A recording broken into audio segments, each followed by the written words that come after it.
everybody, welcome back to class. Last week we were talking about fun ways to exercise, and many of you mentioned bike riding.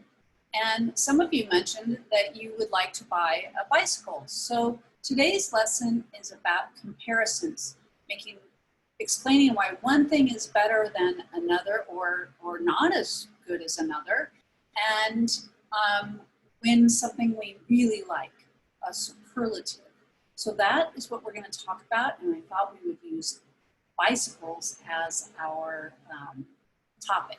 So let me just share the screen, and here we go.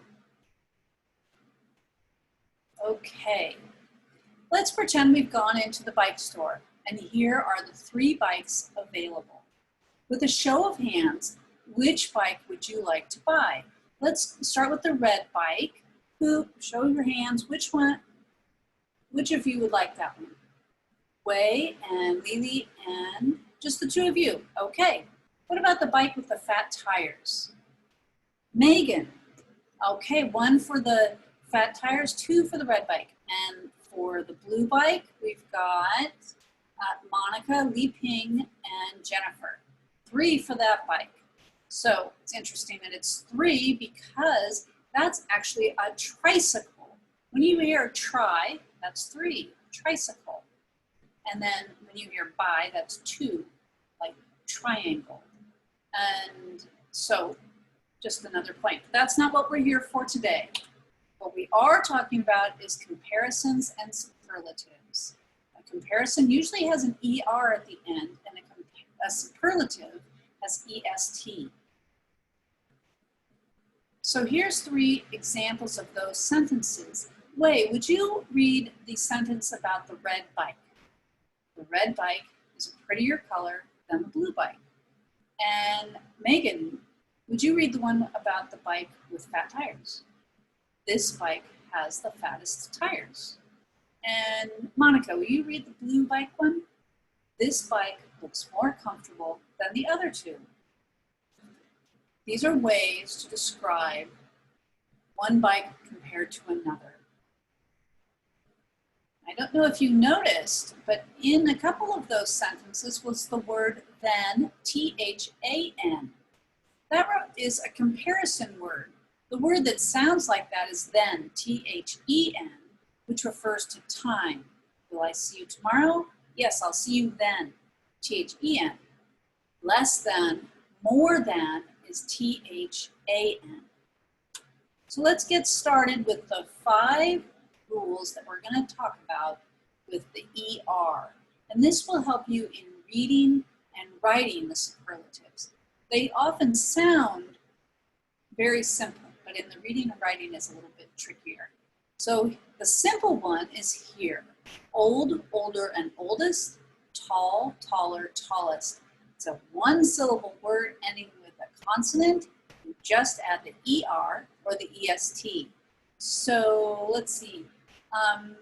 Li Ping, would you read the sentence starting with Christine? Christine is older than Tori and Allie. Curtis is our oldest child. Allie is taller than her sisters and me. John is the tallest in our family.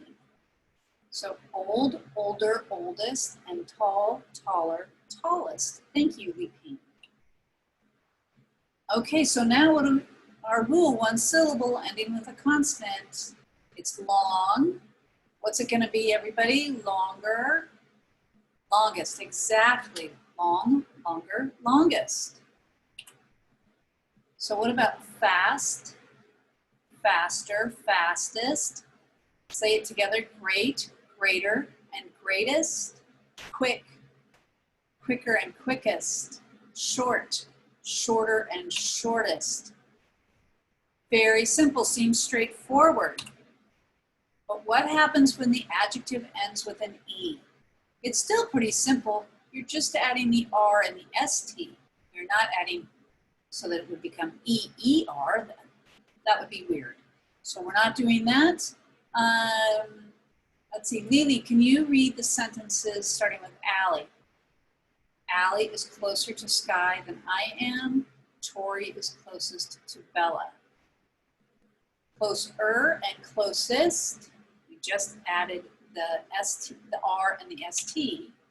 Here we have the baby elephant is large. The mommy elephant is, what is she? She's larger, and the big bull elephant is the largest.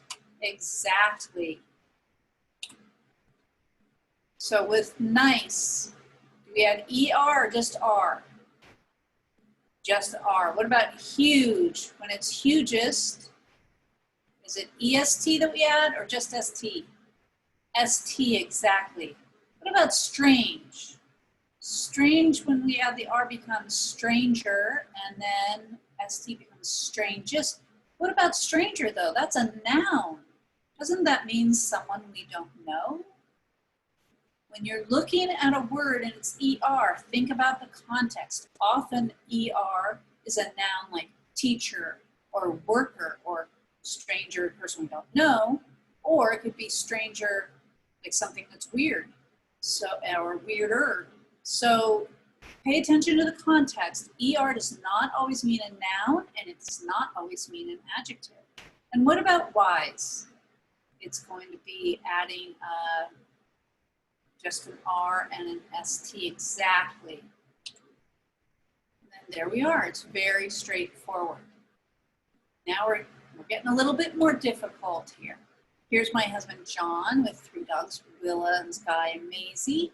So, Megan, would you read the sentence? Maisie is bigger than Willa. Sky is the biggest. Perfect, thank you. Very good pronunciation. So, but look at big. What happens when it becomes bigger and biggest? 2 G's. Why is that?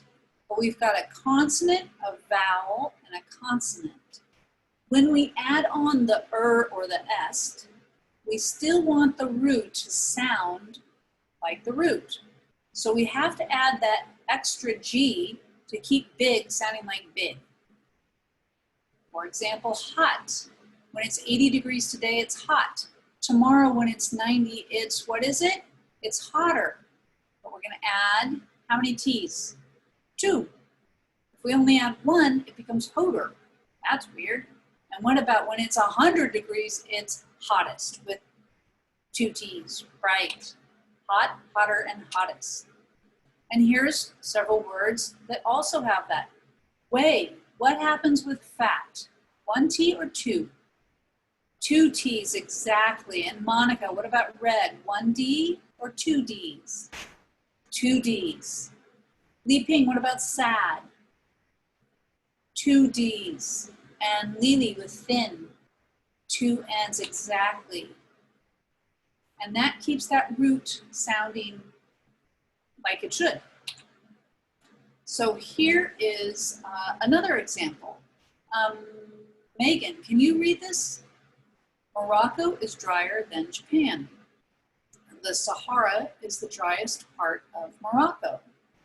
So look at the root, it's dry, D-R-Y. If we just add ER, that's where we put our clothes after they come out of the washing machine and they're all wet, we put them in the dryer. In the adjective, we're dropping the Y and adding an I. So it becomes D-R-I-E-R, D-R-I-E-S-T, dry, drier, driest. So when there's that Y, replace it with an I. Here's an example. 1 ton is heavy, 2 tons are, what are they? Heavier, exactly. And 3 tons are heaviest. And do we keep a Y? No, we replace it with an I, exactly. So with icy, keep the Y or lose it? We lose it, exactly. So Megan, tiny. Y or no Y? No Y. Jennifer with sunny. What is it? Sunnier, sunniest. Y, no Y? No Y. And Wei, what about happy? Happier, happiest. Y? No Y?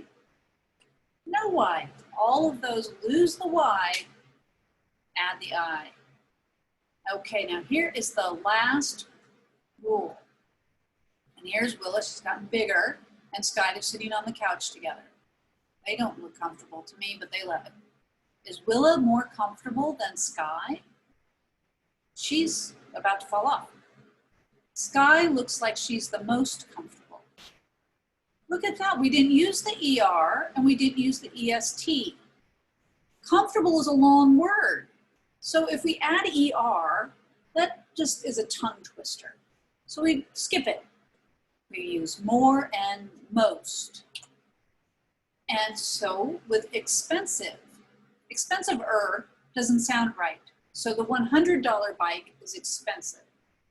The $200 bike is going to be more expensive, exactly. And the $400 bike is the most expensive. Very good. More and most. And here's 4 more adjectives like that. With beautiful for the comparison, Megan. Is it going to be ER or more? More. Jennifer, what about if it's, is it EST or most for colorful? Most colorful. And way. When you cook a meal and everyone likes it, is it delicious and then it's more delicious? And if it's their absolute favorite, it's the most delicious. Right. Monica, what about important? More important and most important. Excellent. It's more and most. And you can remember this. Look at that more. M-O-R-E. So the ER is kind of reversed. And most has the ST like the EST. So it's similar. And of course it's English, so there's exceptions. I'm sure you know the first 2. Good, better, and best. And bad, worse, and worst. But here's 3 others. Little can have 2 different meanings, but depending on size or amount. So little, littler, littlest for size, and little, less, and least for amount. And then many, much, and some can become more and most. Would you like some? Yes, I'd like some more. Now let's practice together in partners. So we have an imaginary red bike and an imaginary blue bike. You want the red one or the blue one? So breaking in partners, Wei and Monica, Li Ping and Lili, and Megan and Jennifer. We're going to do 2 minutes together brainstorming for 8 adjectives that could describe your bikes. When you come up with a word, use it in a sentence. For example, if you come up with pretty, the red bike is prettier than the blue bike, or the blue bike is the prettiest. Use it in the sentence. So we're going to come up with 8 adjectives and just talking, use them in a sentence. We're not writing them yet. We're just talking them. So 2 minutes. All right, 2 minutes are up. Now, let's think of our words, and we're going to together, here's the rules, write them down correctly, and double check each other, and we'll use 1 minute for that. Excellent. Now, last thing, and this is on your own, take one of those syllables and write the sentence, and then we're going to share them. All right, great. So now for our one sentence, you're going to read it, and I'm going to type it into the chat. And there's our finished product. And now everyone has made their sentences. Why don't you all go ride a bike? Thank you, everybody, for coming to class today. And I hope you do enjoy the trails.